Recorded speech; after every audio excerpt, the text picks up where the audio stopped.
अस्सलाम वालेकुम friends, unique world की इस वीडियो में आज हम आपके लिए लाए एक सोजत क्रॉस पतीरा मेल जो कि माशाल्लाह बहुत ही अच्छी क्वालिटी में है और ये अवेलेबल फॉर सेल है।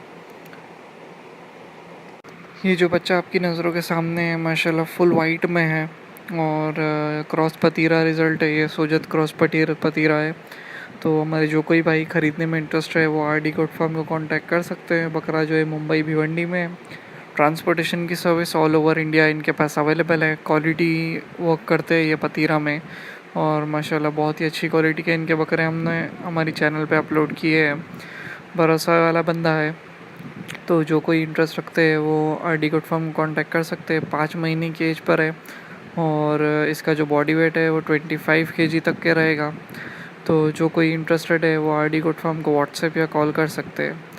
फ्रेंड्स, अगर वीडियो पसंद आई हो तो लाइक शेयर और सब्सक्राइब ज़रूर करें।